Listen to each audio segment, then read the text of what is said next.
chers camarades, messieurs les chefs, chers invités,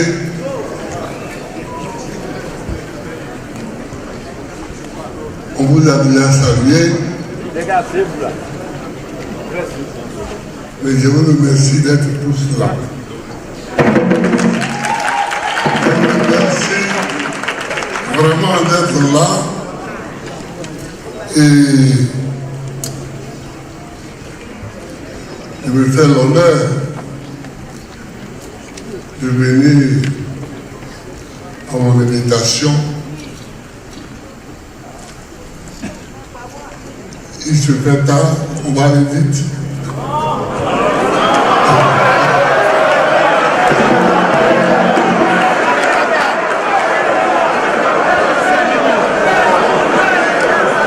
Chers amis, une fois de plus, une fois encore, j'accepte d'être votre candidat.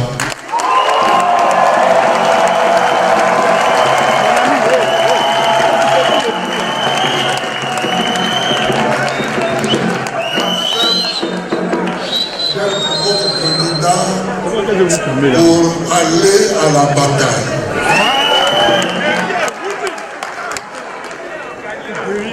Parce qu'il s'agit de la Côte d'Ivoire et il s'agit de l'Afrique. Il s'agit de la Côte d'Ivoire et il s'agit de l'Afrique. C'est chez nous.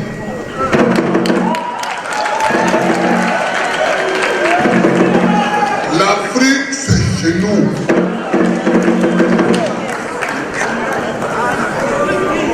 La Côte d'Ivoire, c'est chez nous. Et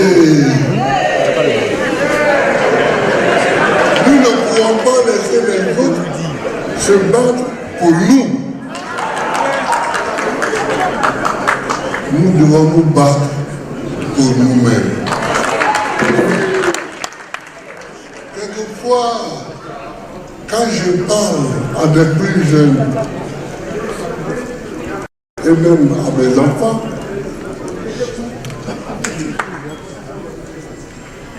je leur dis,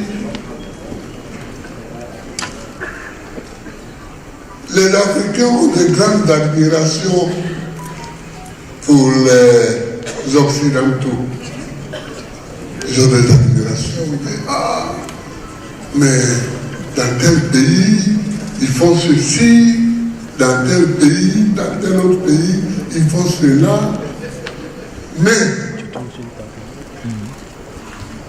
Mais ces Occidentaux-là, leurs parents et leurs grands-parents ont souffert le martyre. Les Américains, dont on parle souvent, les Américains, ils ont fait la guerre de libération contre la Grande-Bretagne.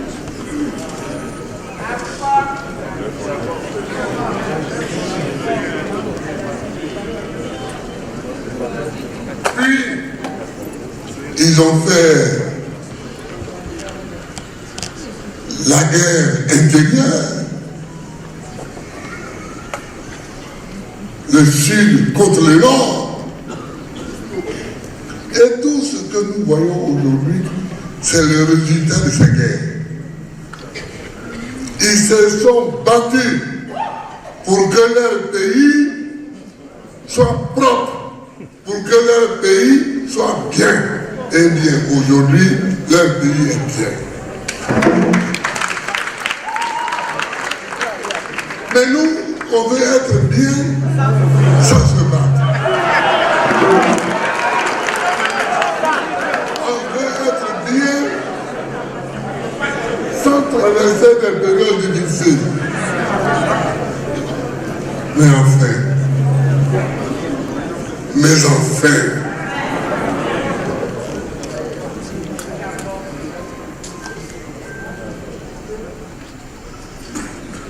Abraham Lincoln, il est mort.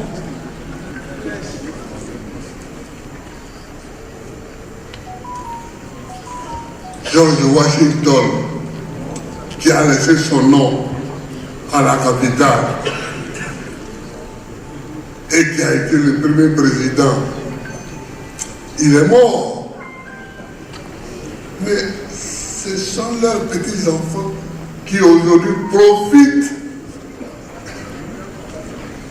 du combat qu'eux ont mené. Mes chers amis, si nous voulons que notre pays soit bien, menons des combats.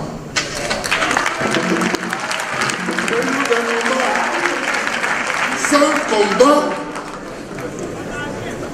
nos pays n'auront rien. Je vous le dis en vérité, sans combat, nos pays n'auront rien.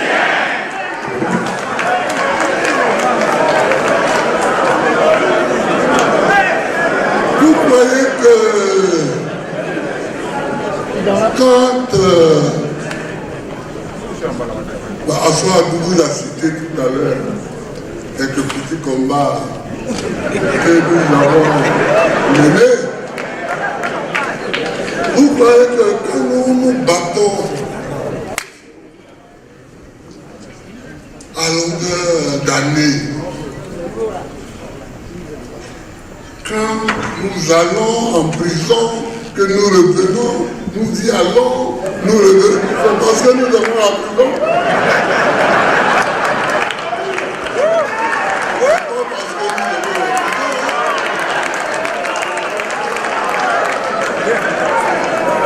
C'est parce qu'il y a des combats à mener. Et ces combats-là, personne ne les mènera à notre place. Donc, nous nous battons. Le premier engagement que moi je peux prendre devant vous, c'est que je vais faire un seul mandat.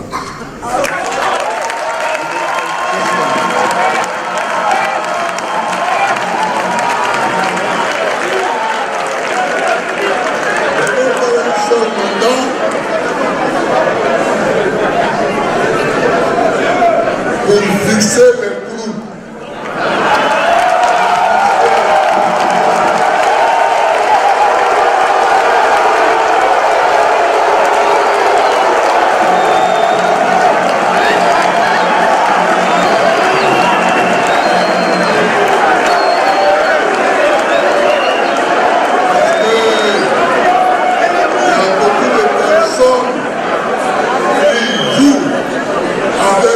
Gestion de l'État.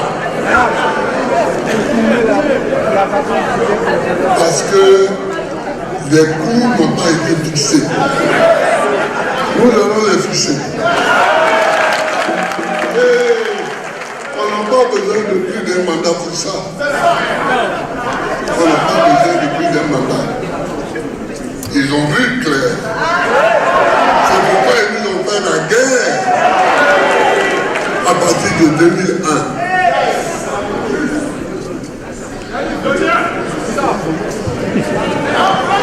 Ils ont vu clair.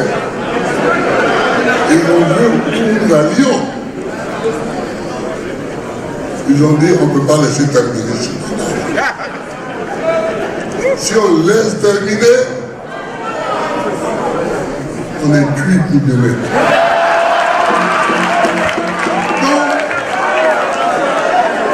L'engagement, c'est de dire que je vais faire un mandat, mais un mandat où tout sera bouclé.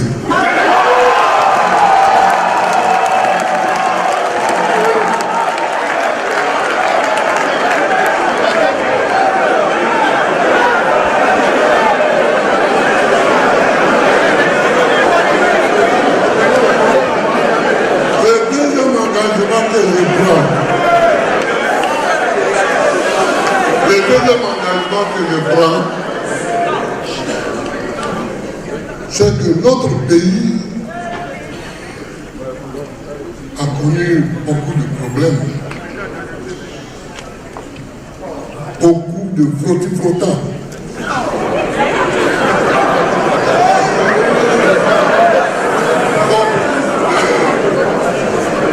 De luttes, de guerre.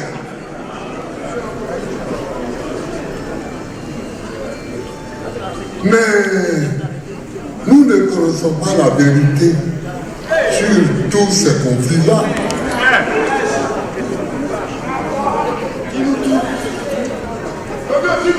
Qui a soulevé la rébellion?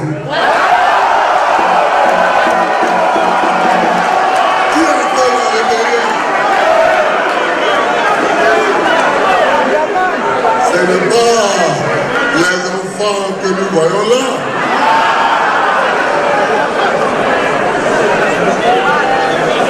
Ce n'est pas les enfants que nous voyons là. Qui a pensé à la rébellion? Qui a fait le coup d'État de 99?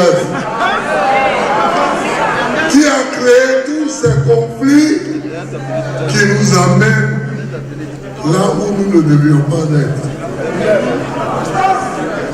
Il faut, chers amis, chers frères, chers camarades, il faut repenser tous ces problèmes et réconcilier les Ivoiriens. Il faut réconcilier les Ivoiriens. Il faut discuter et réconcilier. Qu'est-ce qu'il a arrivé de la haine? Le journaliste me voit et dit oui, mais président, il faut demander pardon. Alors, je dis pourquoi? Je vais demander pardon pour quelque chose. On dit oui, il y a un tel qui est venu et il a demandé pardon. J'ai dit, mais moi, je ne suis pas un tel.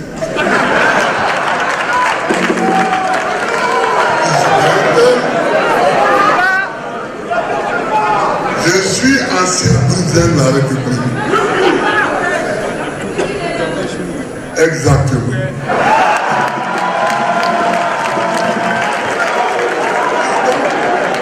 Je suis ancien président de la République. Si un problème se pose, on le pose. On en discute. On arrive à la conclusion. Et étant arrivé à la conclusion, on tire les leçons. Je n'ai pas envie, moi, c'est pas pour la envie de mettre les gens en prison, non.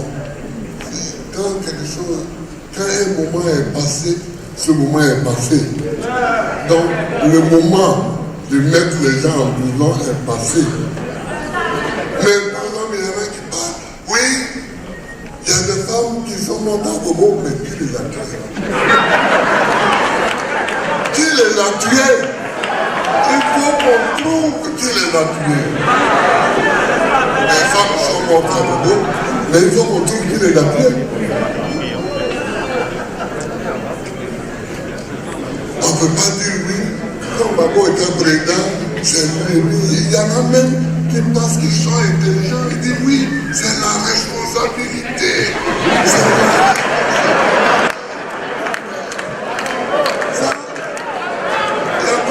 De responsabilité. Quand il y a un maître, il y a un maître. Et le maître, il y a un auteur. Il y a un meurtrier. Il y a un meurtrier. Donc, sur toutes ces questions, il faut discuter. Il faut discuter et réconcilier les Ivoiriens. Mais vous allez à Dupuis. Vous allez à Bango. Vous allez à Bodo. Vous allez à Dutroson. Bon, mais il y a des gens qui sont morts. Presque 1000 en un seul jour. Presque 1000 en un seul jour. Mais vous croyez que ces gens peuvent être réellement réintégrés à la République si on ne discute pas de ce problème et qu'on ne donne pas les noms des auteurs? Il faut donner les noms des auteurs. Même si on doit les relâcher après, mais on connaît au moins les auteurs. Donc, je m'engage à engager le débat pour que sur toutes ces crises, on trouve les responsabilités. On trouve les responsables et les responsabilités. À partir de ce moment-là, le pays peut faire sa vie normale. Le pays peut faire sa vie normale. Ici même tout près, à Bobo, il y a des villages ébriens qui ont été investis par des éléments de la rébellion. Ils ont tué des gens. Ils ont égorgé certains, tiré sur d'autres. Mais pendant que nous sommes ici, assis si près de nous, à Bobo ici, on a commis de telles horreurs. Et loin de nous.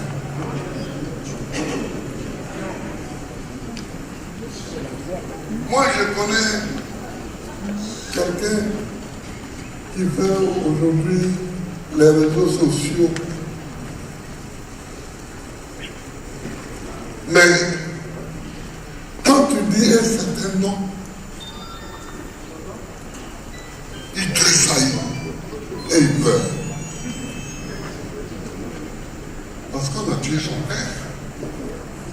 Mais il ne dit pas toujours. Mais on a tué son père. Les rebelles dans leur descente ont tué son père.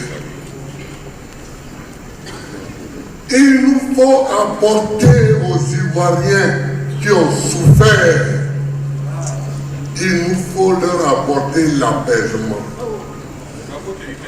En ce qui me concerne, je suis content de ce point de vue-là. Comme un jugé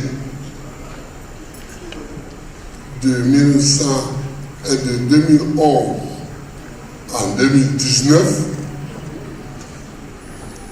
à la CPI et qu'on ait trouvé que je suis innocent.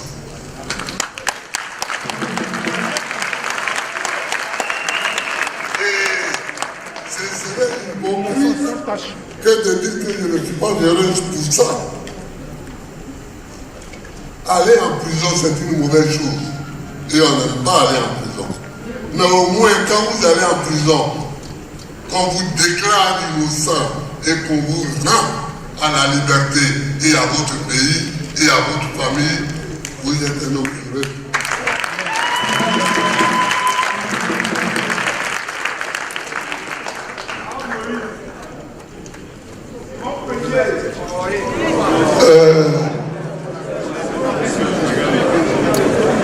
Il faut, je vais faire ce que j'avais déjà fait, c'est-à-dire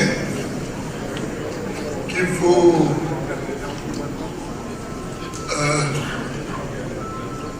rendre la justice effectivement indépendante du pouvoir exécutif. J'ai gouverné ce pays 10 ans. On ne trouvera pas dans ce pays un juge qui peut dire le président de la République, Babou Laurent, m'a appelé pour me dire sur cette affaire, rend ce jugement-ci. Jamais. Jamais.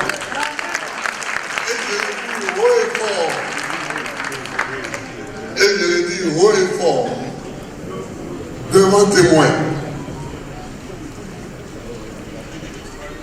D'abord parce que ce n'est pas dans ma nature de faire des combines de ce genre. Mais ensuite, ce n'est pas propre au niveau de la République.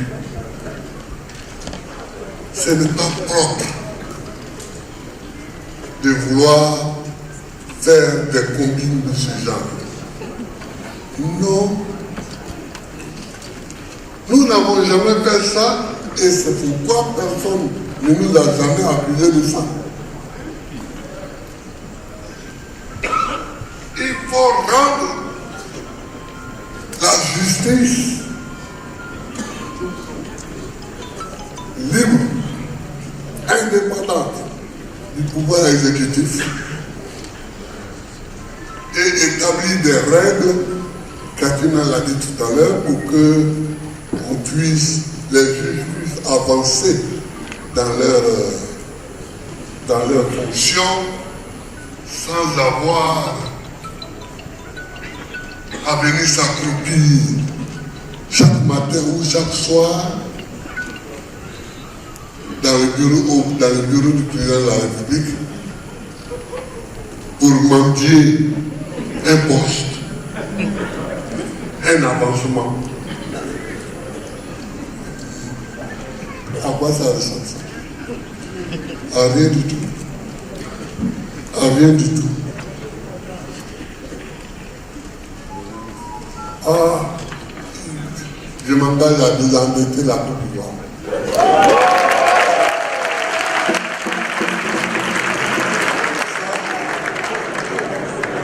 Je sais faire un peu.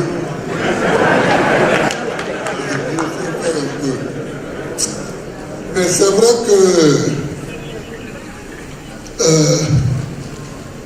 on a un problème en Côte d'Ivoire. Les gens croient que gérer un pays, c'est une affaire d'économiste. Je ne sais pas où ils ont été à l'école. Et où ils ont appris ça. Non, les techniciens que nous utilisons pour appliquer telle ou telle décision sont des économistes. Oui, mais la politique économique d'un pays, c'est la politique d'abord. La politique économique d'un pays, c'est la politique. Maintenant, une fois qu'on a défini cette politique,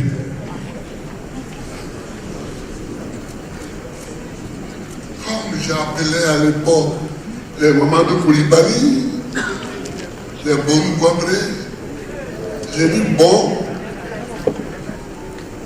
on va faire ça. Alors, trouvez comment on peut faire ça. Ça fait. On va faire ça, c'est politique. On va faire ça, c'est politique. Maintenant, vous trouvez comment on peut s'y prendre. Ça, c'est à vous de le faire. Alors, j'écoute quelquefois les gens.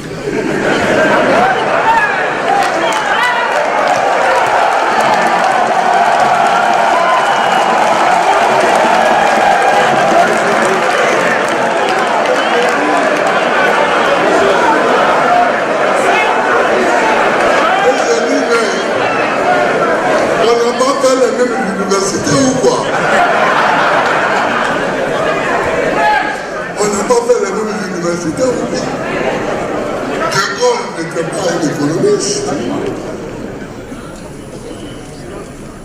Pompidou n'était pas un économiste.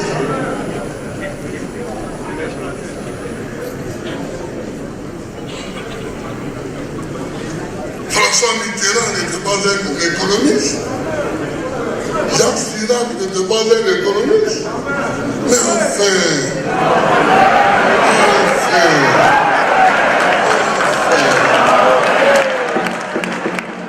vous voyez,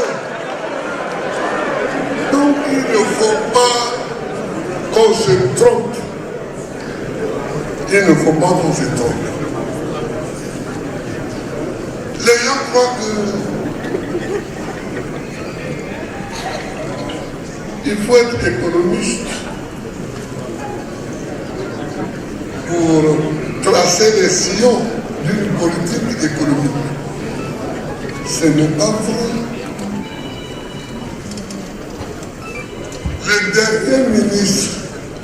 Le dernier premier ministre de Mitterrand, qui a été ministre de l'économie et des finances avant d'être ministre, j'ai oublié son nom, Pierre Bérégovoy. Mais c'était un ouvrier. C'était un ouvrier. Pierre Bérégovoy n'a pas été à l'université. C'est un ouvrier.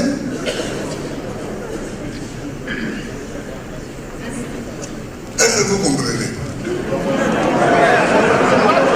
Et il a été ministre de l'économie et des finances de la France. Et il a été premier ministre de la France. De la France,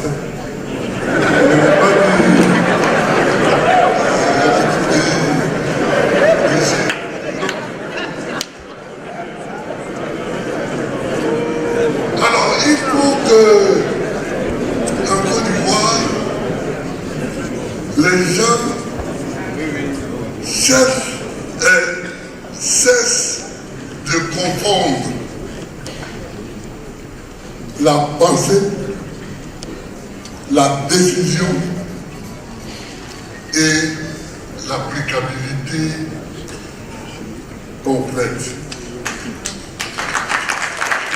C'est l'homme politique qui décide de la politique économique. C'est une politique d'abord. Il peut utiliser des gens qui ont fait l'économie pour appliquer ça. Mais c'est lui qui décide. Qu'il soit latiniste, qu'il soit philosophe,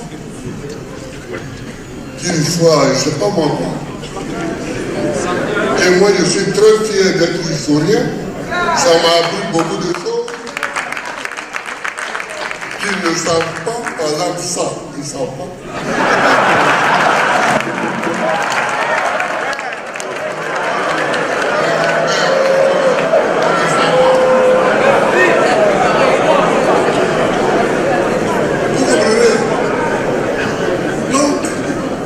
Pas que les gens confondent.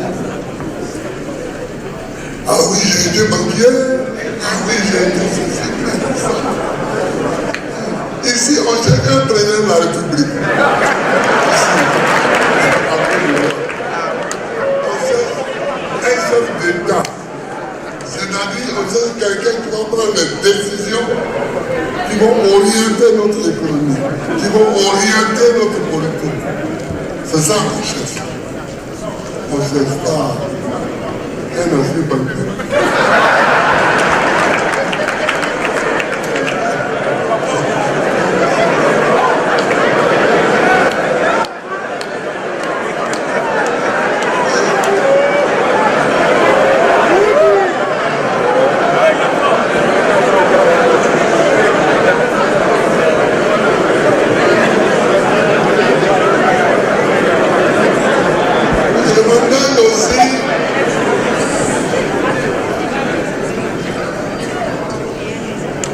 Casser cette série-là.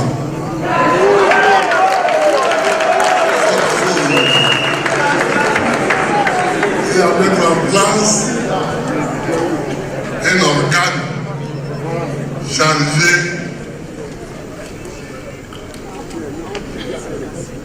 d'organiser des élections qui apaisent tout le monde. Vous organisez une élection, puis chacun sort en se proclamant président. C'est pas ce que vous avez peur.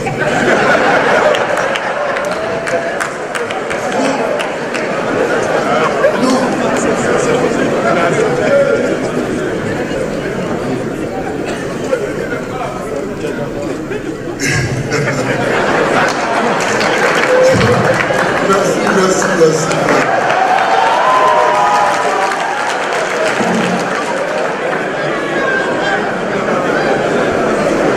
Il faut que les frères que vous êtes sachiez que notre idée de la commission électorale indépendante a été travestie, a été gâtée, a été pourrie. En 1990, le premier à avoir été candidat contre Koubani, le seul, c'est moi.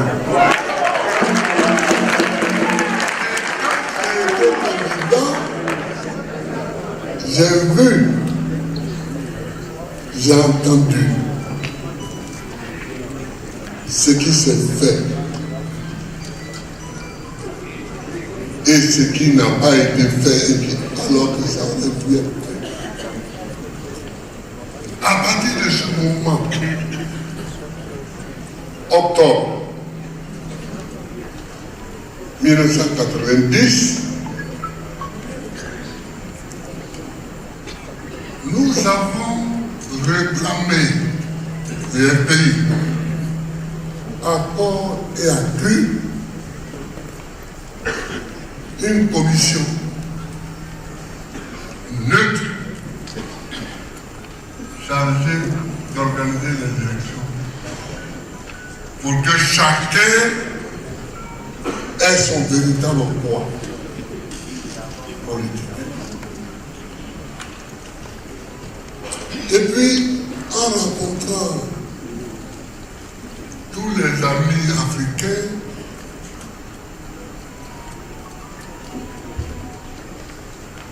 les Bazoum là,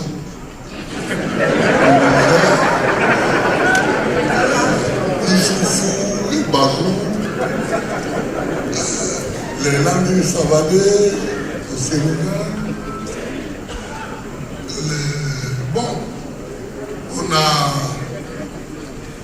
on a discuté avec les uns et les autres. Et puis, nous étions tous tombés d'accord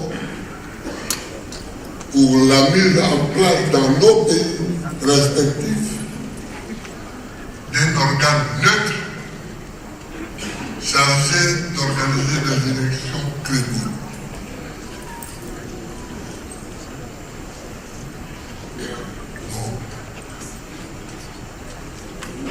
On nous a renvoyé balader, évidemment.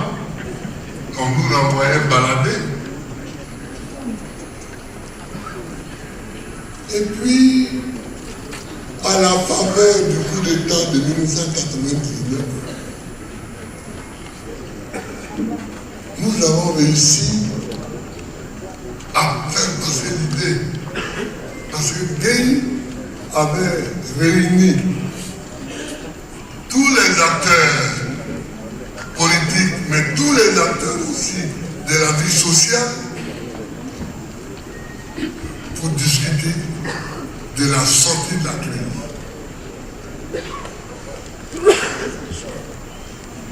Je remercie un homme comme Denis Séguy, René Denis Séguy, qui a usé de son poids.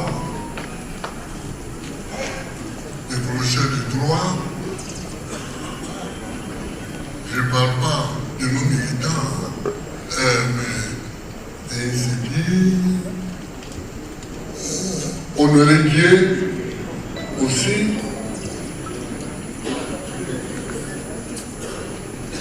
et on a porté ça et Gueye a accepté. On était heureux. Et on a bien fait d'être heureux. Parce que cette commission électorale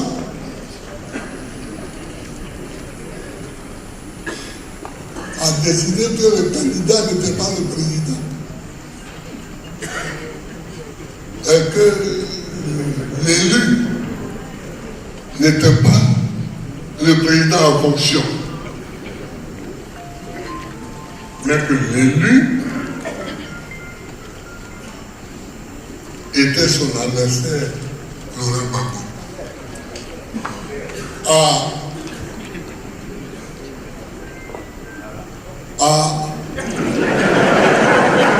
Problème. Parce que lui, il avait pensé comme tout le monde. Il est président sortant. Il est militaire. Donc il a gagné. Si Lida est là, Lida, il est menti. Lida est là.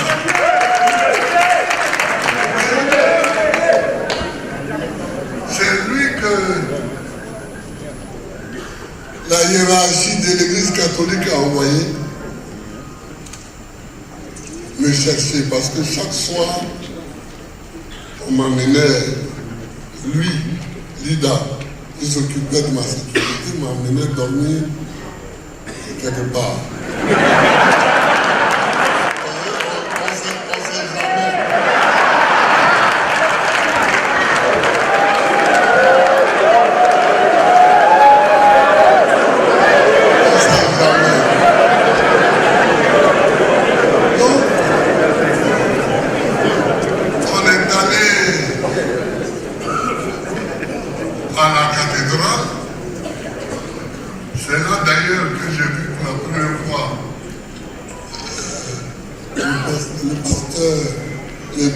Benjamin Boni. Et puis, quand il était là, j'étais là. Ils nous ont demandé ce qui se passait.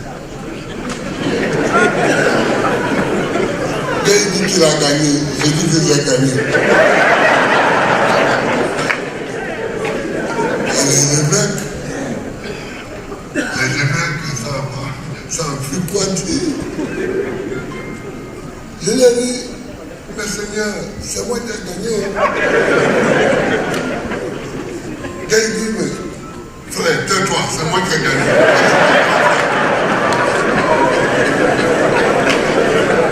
Et finalement,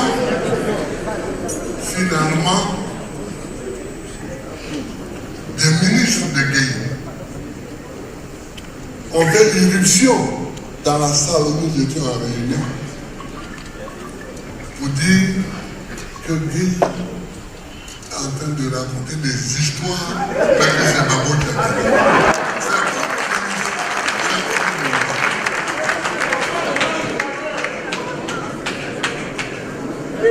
Vous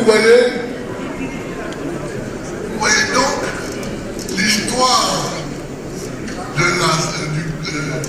la série est une histoire difficile et longue.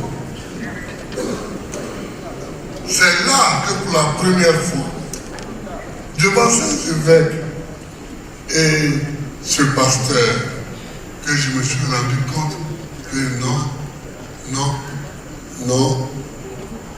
on est encore loin de la démocratie. Parce que cette élection-là, comment quelqu'un peut se lever pour dire c'est moi qui ai gagné, c'est pas moi.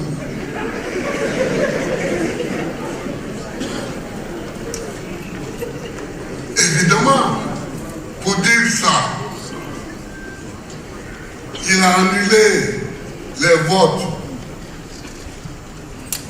de Divo, de Lakota, de Gagnoa, de Corée, d'Asia, avec de tout le pays petit.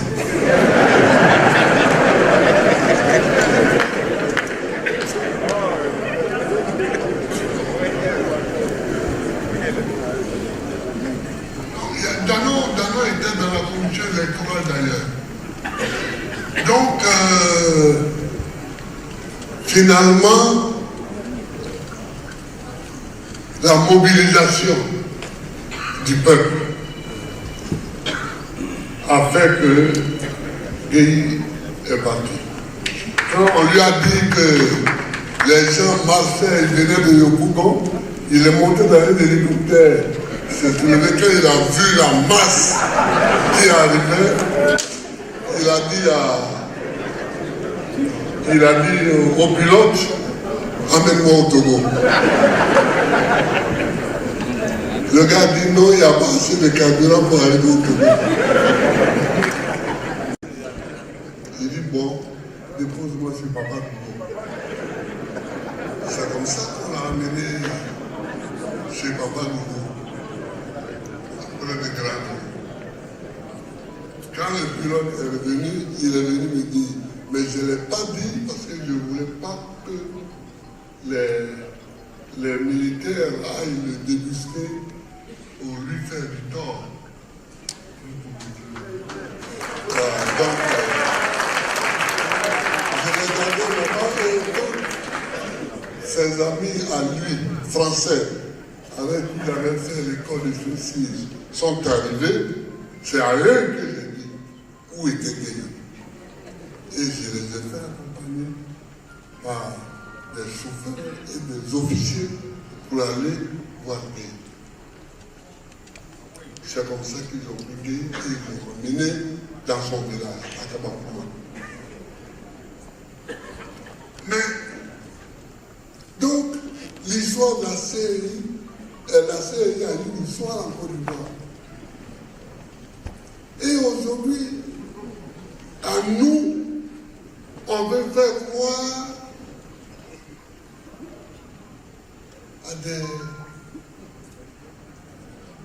à des blagues. Parce que ce qu'ils sont en train de dire là, ce sont des blagues. Ce sont des blagues. Mais comment on peut dire que c'est difficile de revoir la liste électorale? C'est pas difficile. On demande au sous-préfet de Ouagadougou de donner l'ordre à chaque village de Ouagadougou de faire la liste des majeurs en âge de voter. Mais dans chaque village, on ne reconnaît sortir de ça. Dans chaque village, c'est la liste comme ils sont un peu têtus. Là-bas, ils vont durer un peu, mais dans l'autre village,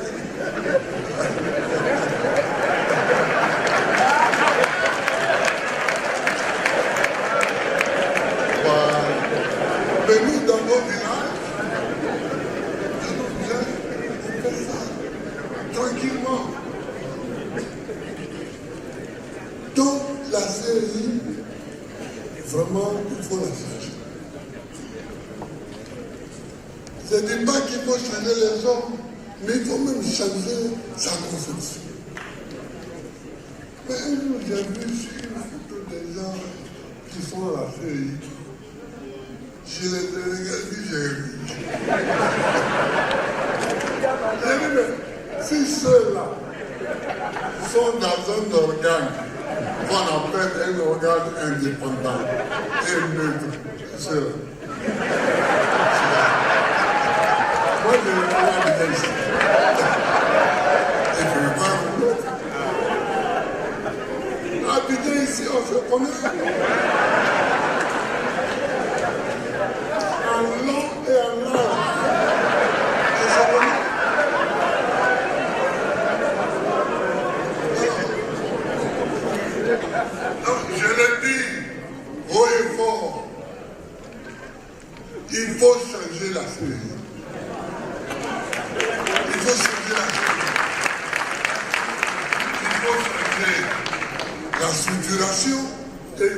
donner les hommes.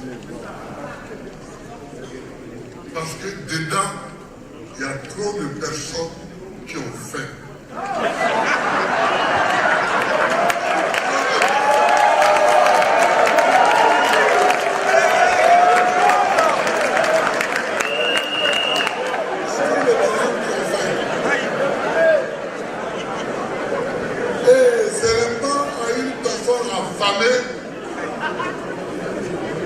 Qu'on demande d'être neutre.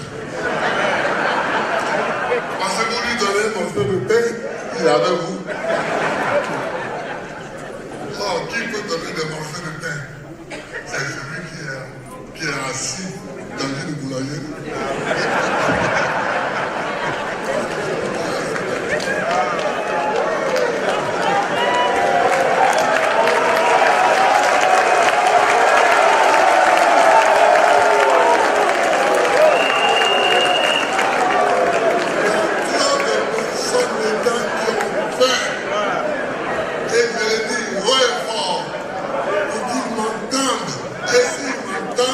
Ils savent de qui je parle. Et ceux qui ont fait là, eux-mêmes ils vont dire, ah, papa m'a dénoncé. Papa m'a dénoncé, mais sans dire mon nom.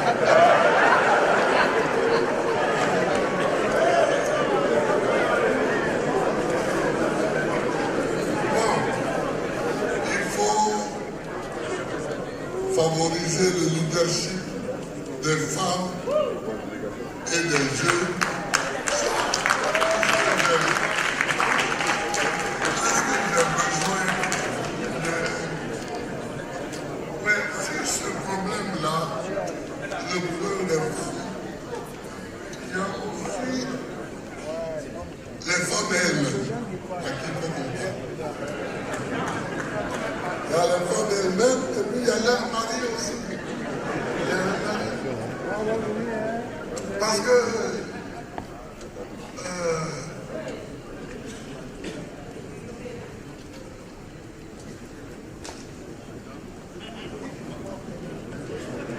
il y a des femmes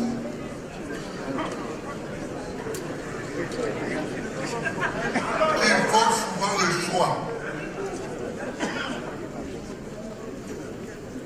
et disent si j'occupe tel poste,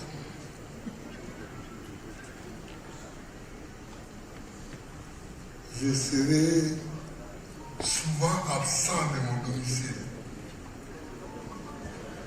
Je serai souvent absente. Et étant souvent absente, mon mari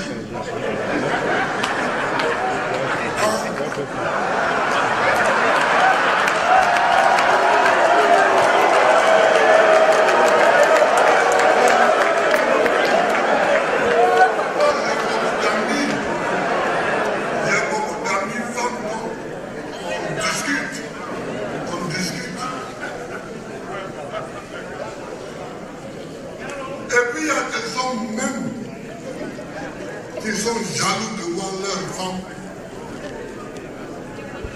occuper certaines fonctions. Autres. Il y a des hommes même qui sont jaloux de ça. Il y a des hommes.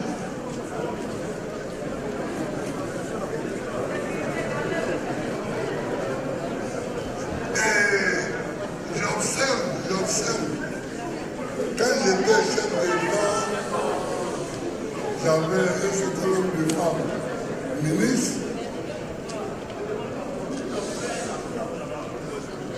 Il y a eu des problèmes qui ont éclaté dans presque tous les foyers où la femme était ministre, sauf un ou deux. Un ou deux. Mais ça venait souvent de la jalousie non dite des hommes. De la jalousie non dite des hommes. Il y en a même un qui est venu me dire, tu as nommé ma femme ministre pour moi. Qu'est-ce que tu fais de moi?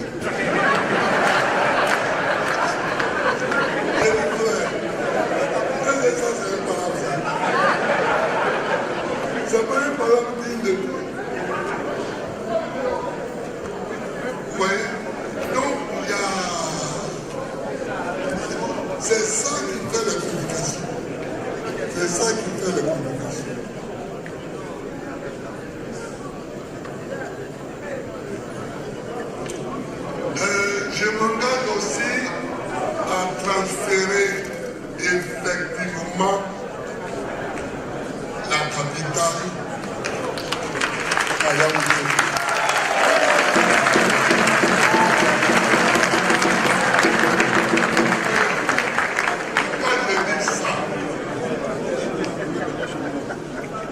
Vous savez que la voiture pour le village. Donc,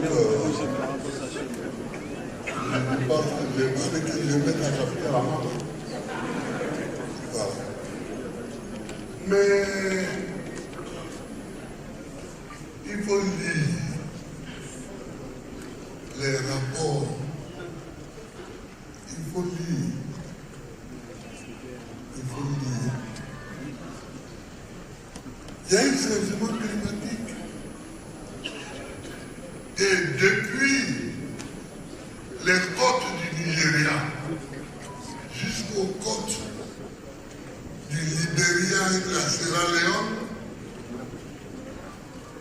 l'eau monte. L'eau de mer monte. Allez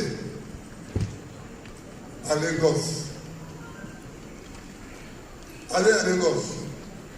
Il y a aujourd'hui des villages laquistes qui sont en face de Lagos. Les gens vont à la maison en pirogue et arrivés, ils montent dans des petits escaliers en bois jusqu'à dans leur maison. Et les rapports disent ça. C'est pourquoi le Nigeria lui-même a transféré sa capitale à Abuja. Regardez même ici en Côte d'Ivoire, là-haut, Grand là-haut. Pour nous, vous avez été des Guénois, c'était là-haut notre grande ville maritime. Mais aujourd'hui, là-haut, il n'y a rien. Toutes les tombes même sont envahies par l'eau. Le village, la ville de là-haut même est envahie par l'eau. Et c'est dans des rapports qui sont déjà écrits. Mais les gens ne veulent pas lire. Les gens ne lisent pas. Les gens ne lisent pas. Et moi, j'avais trouvé le moyen de construire Yamoussoukro sans prendre un seul franc de crédit.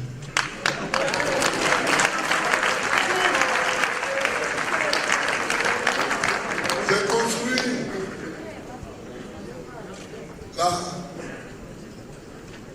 l'Assemblée nationale. Je n'ai pas pris de crédit. J'ai commencé à construire la présidence de la République. J'ai pris aucun franc de crédit. C'est seulement l'autoroute que j'ai tirée de Saint-Globo jusqu'à Yamoussoukro. C'est seulement cette autoroute-là pour laquelle j'ai pris des crédits. Mais des crédits chez les Arabes. Oh, les Arabes ont la zakat. C'est-à-dire, ils ne sont pas autorisés à demander les intérêts aux exorbitants.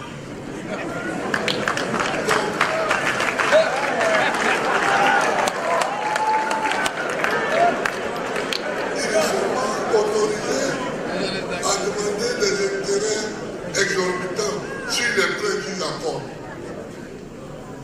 Mais on peut demander à quelqu'un, Patrick Hachi, c'est lui qui était mon ministre, c'est lui qui l'a envoyé là-bas. Vous comprenez? Donc, on peut faire Yamoussoukro et il faut faire Yamoussoukro. Parce qu'il faut échapper à la montée des eaux. Le Brésil nous a déjà dévancé. ils ont quitté Rio, ils sont allés à Brasilia. Le Nigeria nous a dévancés, ils ont quitté Lagos, ils sont allés à Abuja. Nous, on attend quoi? On attend que l'eau vienne dans les maisons des gens.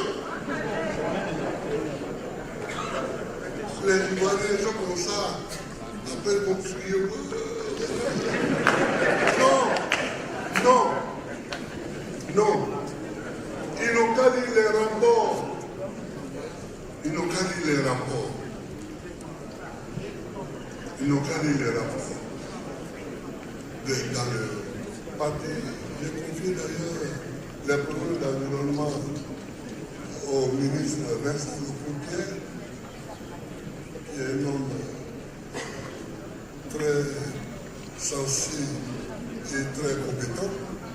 Et il va nous sortir cette question. Mais il y a d'autres choses, pour lesquelles il faut aller à Yamoussoukro, mais que je ne dirai pas, parce que le moment ne sera pas lieu. C'est ça. Il y a des moments pour dire certaines choses.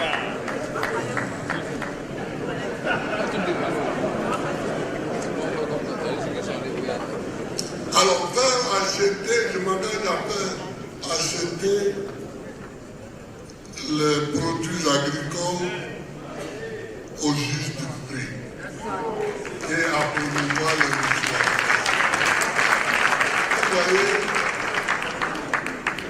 Vous voyez, est-ce que ce n'est pas une misère ça?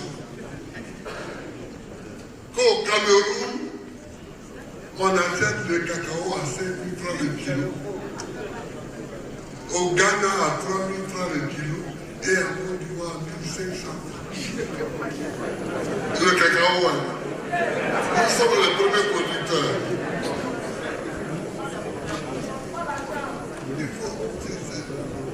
C'est pourquoi j'ai dit qu'on cherche quelqu'un pour gouverner la Côte d'Ivoire.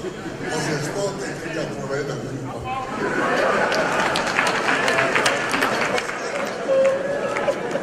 Parce que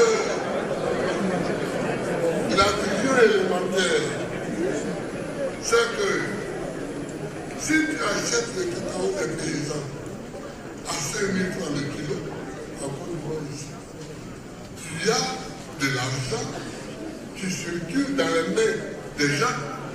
Ils vont aller au marché acheter des choses. Et toi, tu auras les moyens de faire des taxes sur ce produit-là pour récupérer l'argent. Les taxes.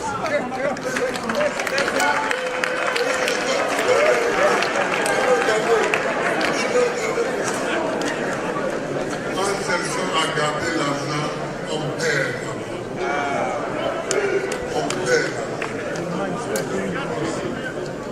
Si les gens disent encore, nous avons quelqu'un qui a travaillé dans les banques, dites-leur que ce n'est pas un banquier. On cherche un homme politique pour diriger la Côte d'Ivoire. Dites-leur. Et mon plus beau souhait de vous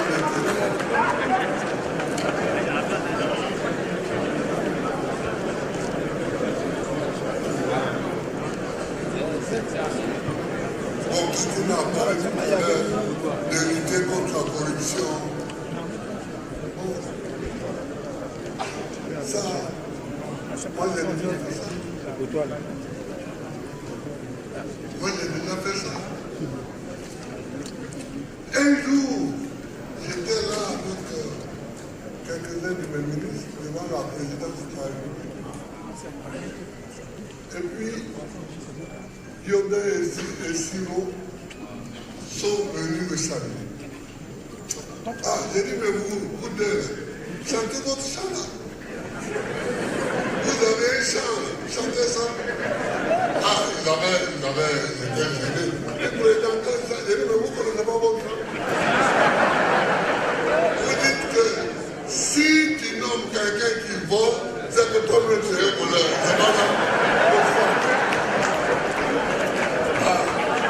Yodé s'est gratté la tête. Il dit oui, président, oui, on a chanté ça. J'ai dit au ministre, c'est de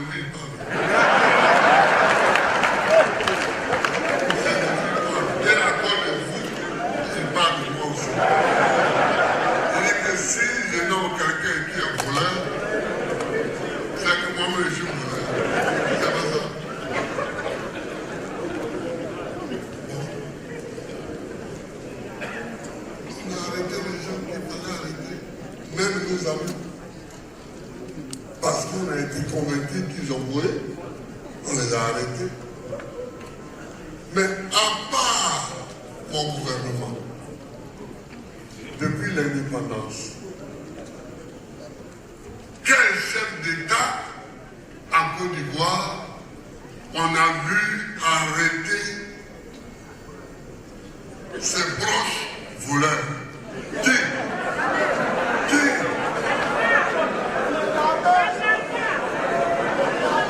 Les élections qui arrivent, votez pour quelqu'un qui met sa parole en corrélation avec ses actions.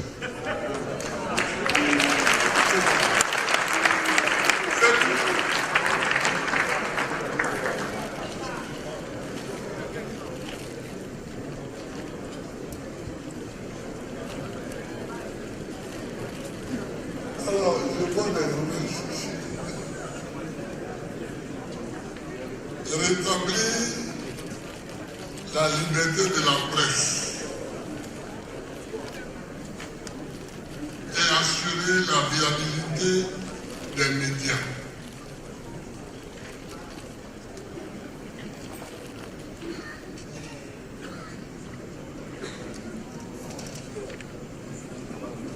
Qu'est-ce que je vais dire sur ça? Rien.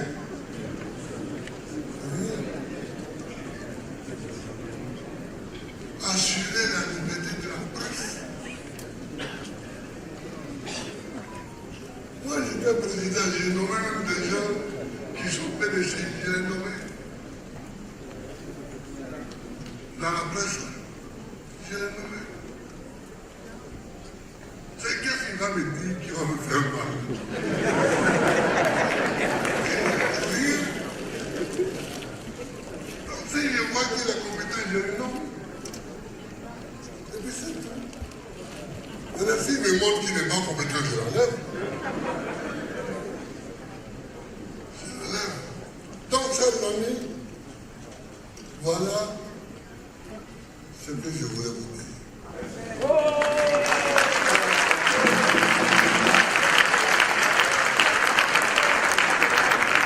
C'est pourquoi, depuis 2000,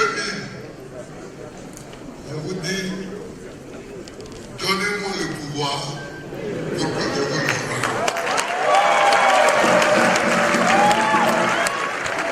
Donnez-moi le pouvoir pour que je vous le rende.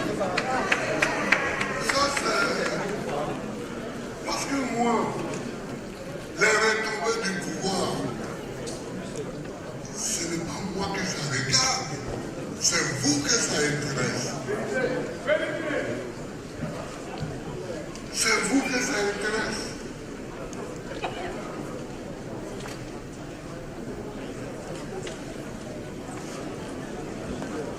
Je ne vais pas dire d'autres choses, mais donnez-moi le pouvoir.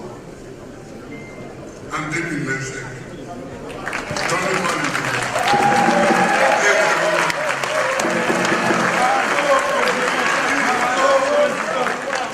Il faut que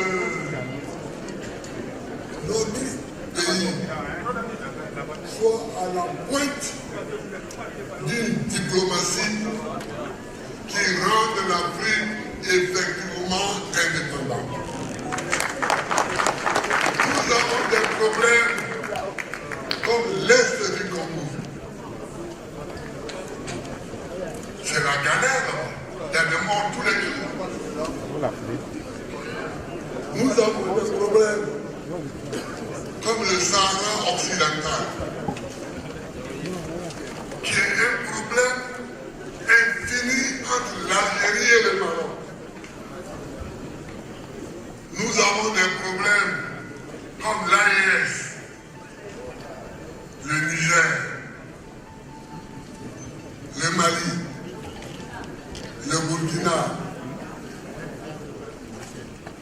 ont créé l'AES. Ils vont bientôt créer leur monnaie. Alors nous avons tout ça. Et l'Afrique ne fait rien. il nous faut une diplomatie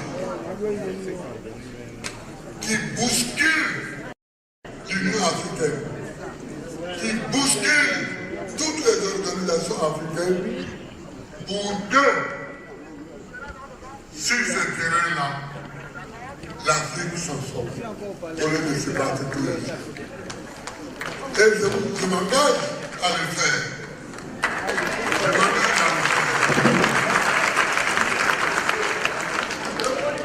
Donnez-moi le pouvoir et je vous le donnerai.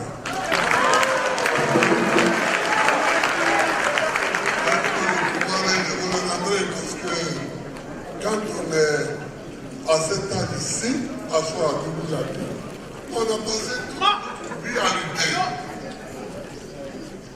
On a passé toute notre vie à lutter. Quand on arrive à cet âge ici, c'est pour conclure.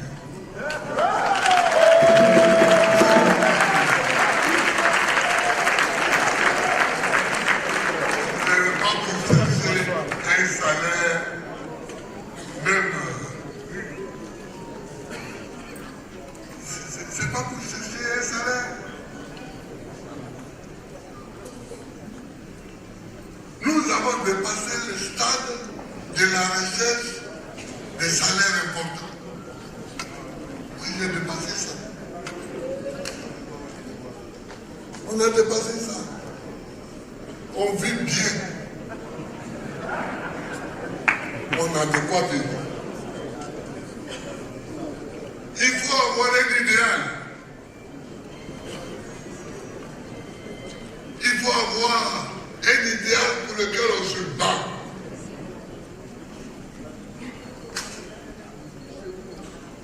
Il faut avoir un idéal pour lequel on continue de se battre.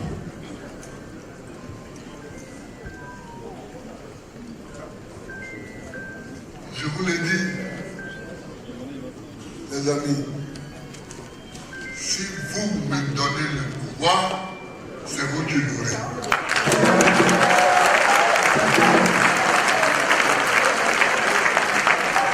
Que Dieu bénisse la Côte d'Ivoire.